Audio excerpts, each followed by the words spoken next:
Teman-teman media, menurut hemat kami, isu ini kan sudah masuk ke ranah hukum ya. Nah tentunya Pak Ridwan Kamil meminta kepada kami selaku kuasa hukum untuk merespon isunya. Nah tentunya dalam hal ini kami merespon ada 3 hal. Pertama, bahwa pernyataan yang viral seorang perempuan yang berinisial LM ya kalau salah ya, yang mengaku mempunyai anak dari Pak Ridwan Kamil, tentunya dengan tidak mengurangi rasa hormat kami meminta kepada beliau, mempersilahkan kepada beliau untuk membuktikan kebenarannya atau pengakuannya secara hukum. Itu yang pertama. Yang kedua, pengakuan yang tidak berdasar dengan bukti-bukti yang tidak akurat, tentunya ini kan mengarah kepada fitnah. Nah, pembunuhan karakter assassination. Nah, ini tentu ada dampak hukumnya atau implikasi hukumnya. Nah, yang ketiga, permasalahan ini sebetulnya sudah selesai 4 tahun yang lalu dan beliau sudah yang bersangkutan LM ini sudah meminta maaf atas kasus ini. Saya kira itu yang saya bisa sampaikan kepada teman-teman. Apa Bang, 4 tahun yang lalu itu? Ya intinya yang Pak Ridwan Kamil sudah membuat klarifikasi kan. Nah saya kira itu terkait dengan klarifikasi itu. Jadi sudah selesai dan yang bersangkutan sudah minta maaf. Berarti kenal ya yang bersangkutan? Enggak, teman-teman baca aja di klarifikasinya. Jadi saya minta 3 aja pertanyaan soalnya saya mau jalan. Apa itu awal mula pertemuan mereka itu dalam konteks apa? Kegiatan apa? Intinya saya gini, bahwa saya menyampaikan 3 pernyataan, selebihnya teman-teman bisa WA saya. Tapi yang pasti di sini saya sampaikan bahwa statement kami selaku kuasa hukum menyampaikan bahwa kalau yang bersangkutan mempunyai data hukum, silakan sampaikan kebenaran faktanya seperti apa. Ya silakan sampaikan kepada kami. Saya kira itu aja yang bisa Pembuktian secara hukum itu maksudnya gimana? Ya tentunya kan yang bersangkutan kan menyatakan kepada di media yang viral tersebut bahwa mengaku memiliki anak dengan Pak Ridwan Kamil. Nah silakan dibuktikan secara hukum gitu aja. Yang pasti Pak, satu lagi Pak, yang 4 tahun lalu itu dalam konteks apa Pak ya antara Ridwan Kamil? Teman-teman baca aja di klarifikasinya Pak Ridwan Kamil. Nah kan ada klarifikasinya. Jadi itu aja. DNA Pak? Anaknya? Artinya klarifikasi sudah disampaikan oleh Pak Ridwan Kamil. Tentunya teman-teman bisa baca. Artinya akan melakukan perlawanan hukum Pak? Kami kan tadi kami sampaikan bahwa ini kaitannya bahwa yang bersangkutan bahwa mengaku memiliki anak dengan Pak Ridwan Kamil. Sekali lagi kami sampaikan, ya silakan dibuktikan kebenarannya secara hukum dengan tidak mengurangi rasa hormat kami kepada LM tersebut. Kira-kira begitu. Ya saya kira gitu saya sampaikan. Nanti saya kontak aja. Yang lagi rame saat ini terkait pemberitaan berita miring tentang mantan Gubernur Jawa Barat yaitu Pak Ridwan Kamil. Di tahun ini Pak Ridwan Kamil banyak sekali menghadapi masalah-masalah. Beberapa minggu yang lalu Pak Ridwan Kamil juga sudah diperiksa KPK. Rumahnya didatangi KPK dan lain sebagainya. Kemudian juga muncullah berita terkait dengan Ani yang mengaku memiliki anak hasil hubungannya dengan Pak Ridwan Kamil. Dan anak ini saat ini udah bisa dibilang usianya udah tahunan ya, entah 3 tahun kalau nggak salah ya, 3 tahun atau 5 tahun ya, saya lupa. Intinya merasa atau memberikan pernyataan bahwa anaknya ini adalah hasil hubungannya dengan Pak Ridwan Kamil. Kemudian dari Pak Ridwan Kamil juga sudah memberi klarifikasi bahwa hubungannya dengan perempuan ini hanya 1 kali bertemu saat ada pembahasan si Ani ini meminta pertolongan terkait dari kuliahnya. Nah, ini juga membuat kita tanda tanya, masa sih sekali pertemuan dan masa sih harus bertemu bertatap muka langsung kalau meminta bantuan terkait dari kuliahnya. Nah, di sini kita menjadi kok begini ya? Ada negatif thinking di dalam pikiran kita. Masa sih Pak Ridwan Kamil hanya memperhatikan 1 orang sampai spesial seperti itu terkait dari membantu kuliahnya? Ataukah tidak ada tendensi yang lainnya Sedangkan banyak sekali pemuda-pemuda di Jawa Barat yang lebih membutuhkan bantuan terkait dari biaya kuliahnya daripada si Ani-Ani tersebut. Yang mengherankan juga dari gestur tubuhnya, dari aura wajahnya dan lain sebagainya. Si Ani-Ani ini lebih ke arah gimana ya? Saya sih sama-sama perempuan ya, tapi dilihat dari gestur tubuh dan lain sebagainya lebih ke tipe perempuan penggoda. Pasti kalian juga bisa membaca karakter dan sifat atau aura yang terpancar dari gestur tubuh, cara berpakaian, cara foto dan lain sebagainya, lebih mengarah ke sana. Masa sih Pak Ridwan Kamil sampai menjalin hubungan dengan seseorang yang seperti itu? Lagi-lagi masa sih. Tapi teman-teman, mari kita lihat, kita bongkar dari angka kelahiran Pak Ridwan Kamil. Pak Ridwan Kamil lahir 4 Oktober 1971 di Akarut 5. Ini seseorang yang karakter dan sifatnya terbentuk dari lingkungan, yang artinya gampang terpengaruhi, gampang tergoda dan lain sebagainya. Dan di Akarut 5 ini juga lebih condong ke masalah keduniawian. Nah, ini yang perlu diperhatikan. Lebih condong ke masalah keduniawian, tapi Akarut 5 ini memiliki jiwa kepemimpinan yang luar biasa. Hanya saja ya begitu, hati-hati dengan lingkungan sekitar. Jika kamu bergaul dengan orang yang salah, kamu bisa ikut karakter orang tersebut.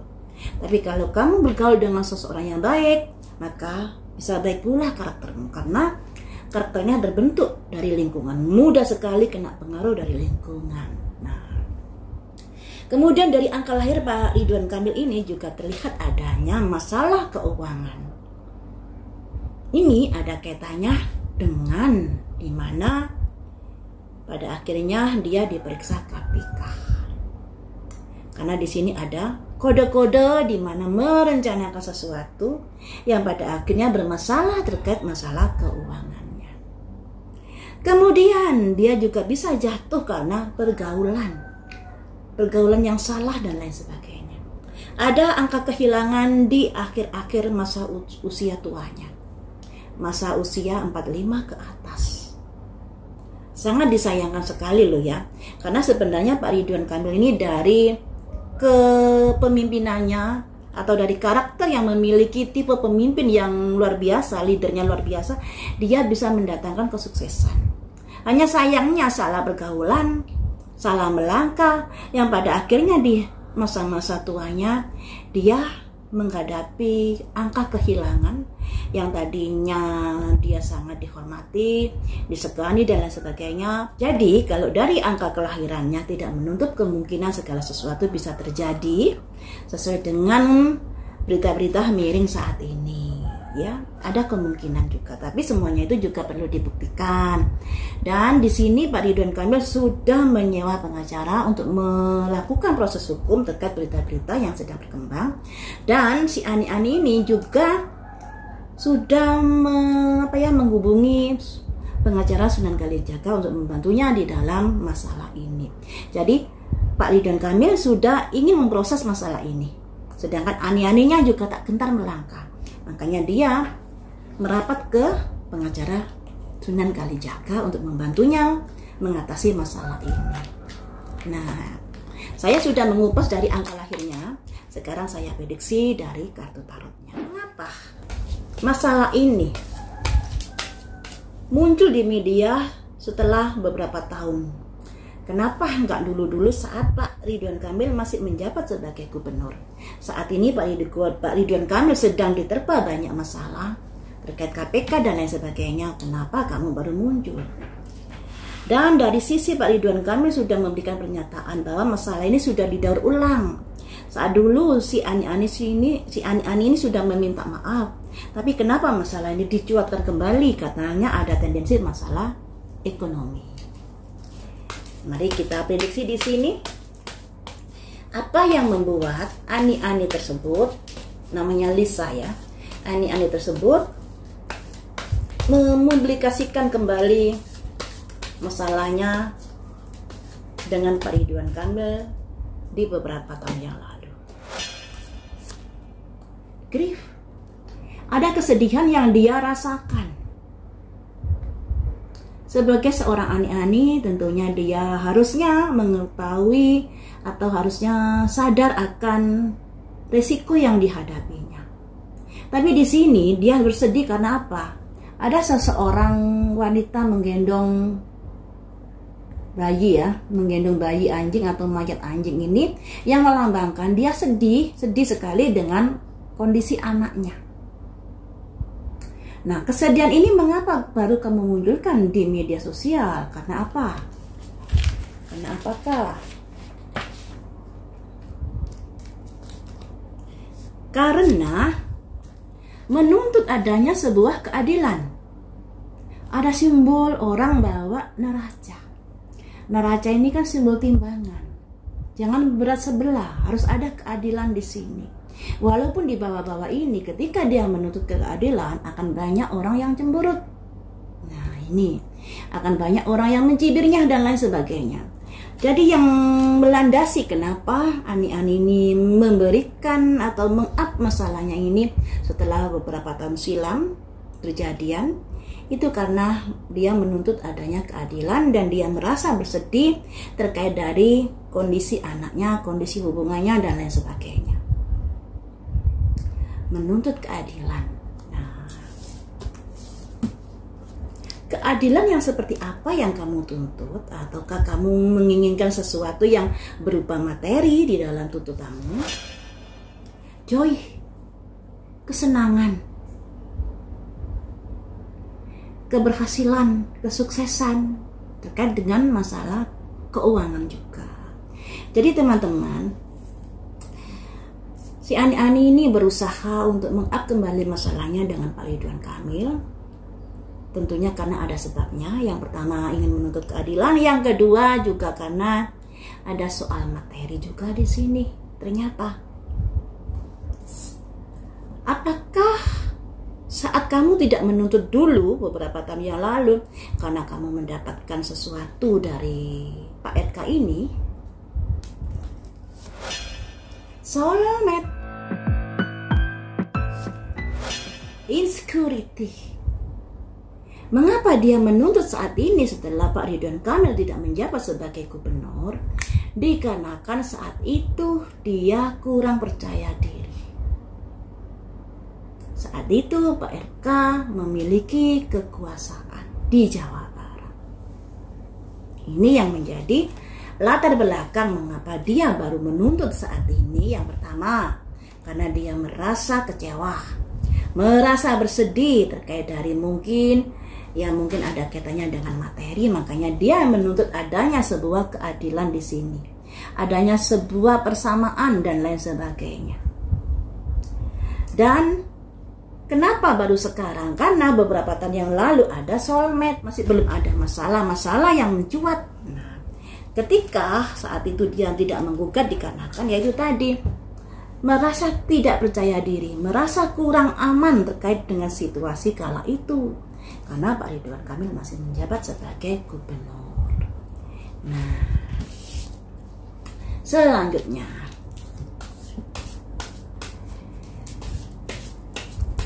apa yang kamu harapkan dari Pak Ridwan Kamil saat ini? Mistis terkait dari sebuah perasaan. Jadi si ani-ani ini sakit hati terkait dari rasa cintanya, perasaannya kepada Pak Ridwan Kamil. Sakit hati ternyata. Mengapa begitu? Karena permasalahan yang komplit yang dia rasakan. Nah, jadi dia menggugat saat ini merupakan ujung dari meletusnya sebuah permasalahan yang komplit yang terjadi di dalam hidupnya. Perasaannya seperti itu. Yang dilambangkan ada simbol kuburan, ya. Kuburan ada seseorang yang meratapi, tapi di belakangnya ini ada orang yang melihat. Nah, orang ini gambarnya orang pakai seragam, ya, pakai seragam. Kemudian di belakang orang ini ada seseorang yang di belakangnya. Jadi kenapa baru sekarang dia menggugat? Karena masalahnya saat itu begitu komplit, dan ketika saat ini Pak Ridwan Kamil sudah tidak menjabat sebagai gubernur, barulah dia meng-up masalahnya, menuntut sebuah keadilan, kesetaraan, dan lain sebagainya. Seperti itu teman-teman. Kita lanjut ya. Bagaimanakah nasib dari Lisa ini nantinya? Kan ini ada potensi kehubungan ke ranah hukum ya teman-teman, karena Pak Ridwan Kamil sudah memiliki kuasa hukumnya untuk mengatasi masalah ini. Dari Ani juga sudah menggandeng dari pengacara Sunan Kalijaga. Jadi potensi ke arah hukum itu ada. Tapi mari kita lihat bagaimanakah nasib dari Ani ini ke depannya terkait dari masalah hukum yang bisa saja terjadi di dalam hidupnya.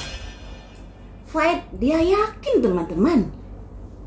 Dia yakin dengan pendiriannya. Dia tak gentar di sini walaupun dari Pak Ridwan Kamil juga sudah memiliki kuasa hukumnya. Dia fight yakin terhadap langkah-langkahnya di sini. Apa yang membuat kamu yakin? Karena apa? Karena perseverance, ketekunan. Jadi ketekunan ini bisa diartikan dia sudah mengumpulkan bukti-buktinya, memiliki bukti-bukti yang dia kumpulkan secara kontinu. Nah, bukti-bukti ini tentunya misalnya kalau memang dia ada hubungannya dengan Pak Ridwan Kamil kala itu bisa bukti chat, bisa bukti ini dan itu yang sudah dia kumpulkan hingga saat ini. Jadi dia posisinya merasa yakin banget bahwa dia bisa memenangkan masalah ini. Nah, kemudian dari Pak Ridwan Kamilnya bagaimana kalau sampai hal ini ke masalah hukum?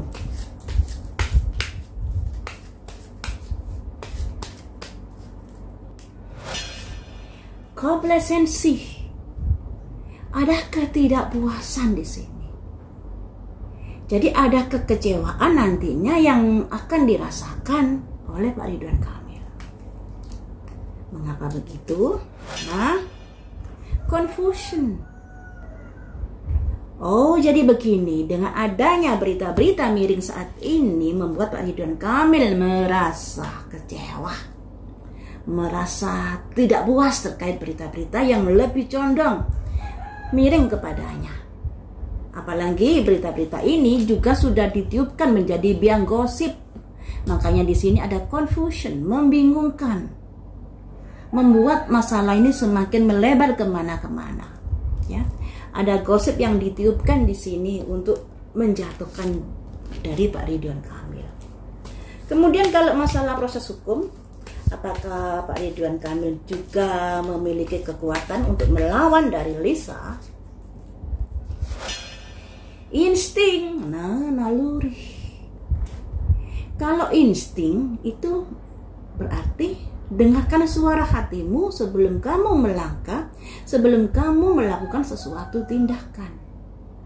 Nah, sedangkan dari Ani tadi lebih merasa yakin atas apa yang sudah dilakukan. Nah, makanya tidak gentar dia untuk melawan Pak Ridwan Kamil. Dan dari sisi Pak Ridwan Kamil, dengarkan suara hatimu. Ini kuat mana ini dan ini. Kalian nilai sendiri saja. Kuat mana fight keyakinan dengan insting naluri? Kuat mana? Nalurimu berkata seperti apa terkait masalah ini?